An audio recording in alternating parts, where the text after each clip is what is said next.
Welcome to the Practicing Maker.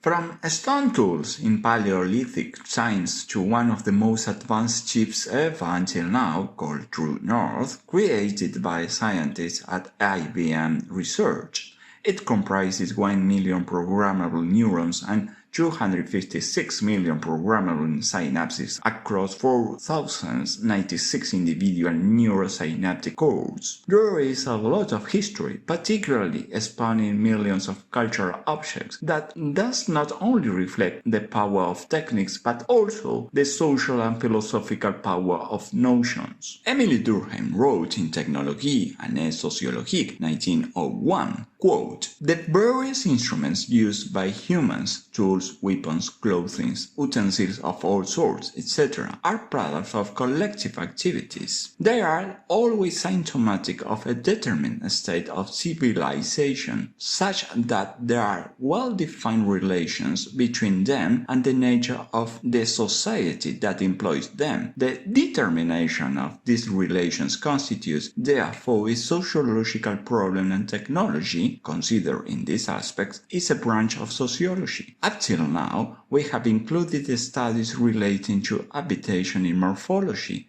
because the form of houses contributes to determine the material form of the groups that inhabit it, but it may be more rational to classify them here. There are so many links between the house and the daily instruments of life." Unquote.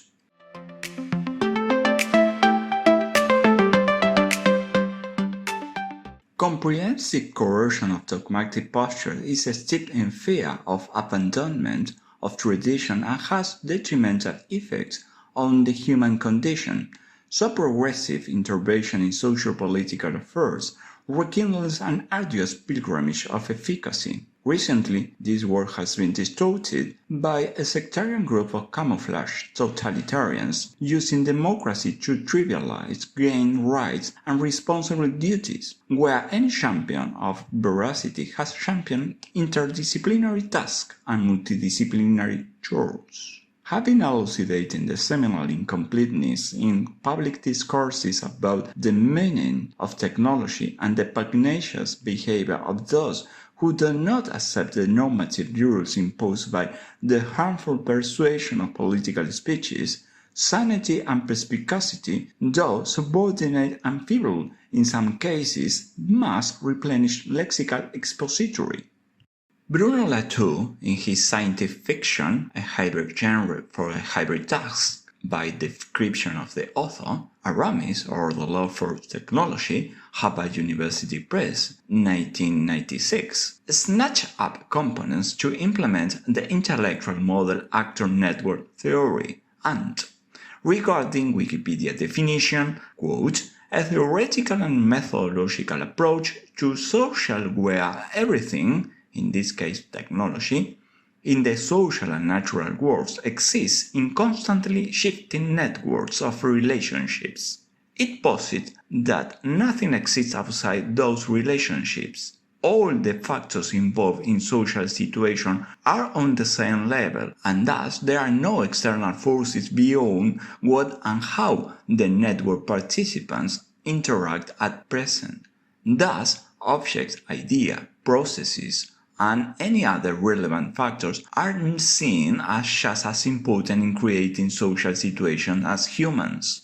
Unquote. Instead of closing off the cunning issue of technology and House developing allotment of social function as a portion to people eclipsing haven of subterranean material intentions in the present. Better still, stranded in reality as a simulacrum of ungrounded fantasy, elusive aspect of the economy and uncommon trait of power thrive, showing the sedimentation of polarity in studies and the necessity to prop theoretical frameworks. Mario Bunge, in his book Treatise on Basic Philosophy, Volume 7, Springer, 1985, stated that only 3 philosophers paid close attention to technology: mathematics, natural science, and social science. They were Aristotle, Karl Marx, and Bertrand Russell. Furthermore, he added, quote, "In addition, factual science, whether natural or social, shares with technology a number of ontological, epistemological, and ethical principles, such as, quote, the war is lawful, unquote, quote, hypotheses may refer to unobservables and must be checked through observation, unquote, and, quote, empirical information must be found out, not made up, unquote."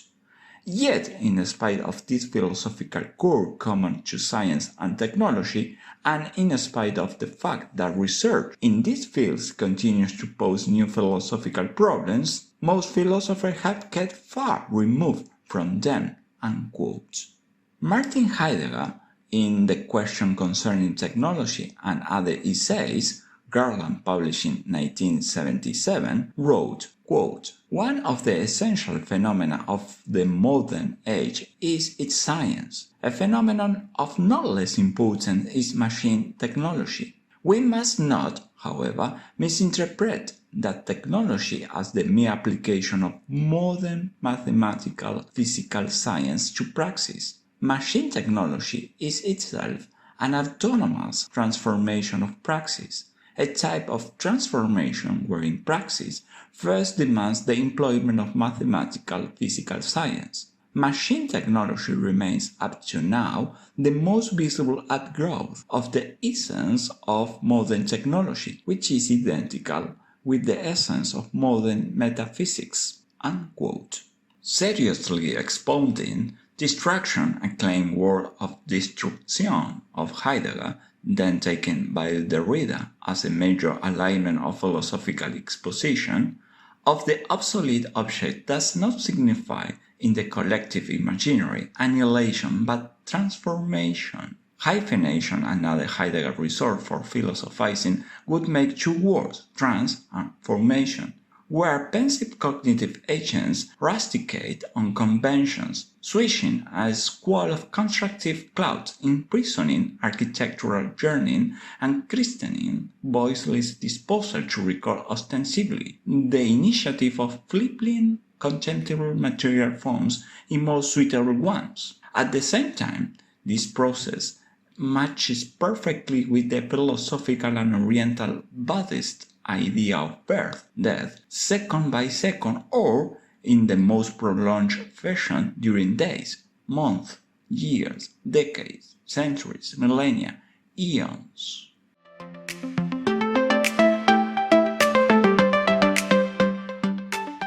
In contravening the impactful uprisal foisted by third millennial society to technology as a pledge to restore emotional satisfaction, to enable anatomical and physiological amelioration in health issues, until governing justly in the name of human beings, were stripped away from the neglected critical prism of rebuttal, questions about benefit of divulging superciliously the sporadic and inchoate indictment of uselessness over the entirety of social sciences and philosophy. Worse still, filaments of the existence of such disdain have been disclaimed by them, and they have frenetically dismissed the issue as insidious and concomitant to the interest of stagnation of human progress. And they have frenetically dismissed the issue as insidious and concomitant to the interest of the stagnation of human progress. Finally, the ability for prohibiting technology with explanatory narration and for undertaking the unfathomable deluge of discursive over facts to only those what concerned by irreflexive casts, in vain has partially infected with dissimulation and restricted the marginal proceeding of prefatory hypotheses on how to avoid parading to the chasm of human self-destruction.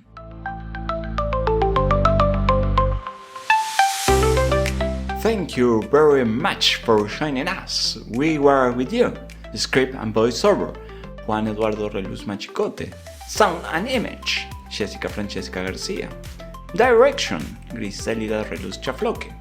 We hope you enjoyed the conversation and found some valuable insights. Remember to stay curious, keep exploring, and never stop learning. Until next time, take care of yourself and each other. Cheers!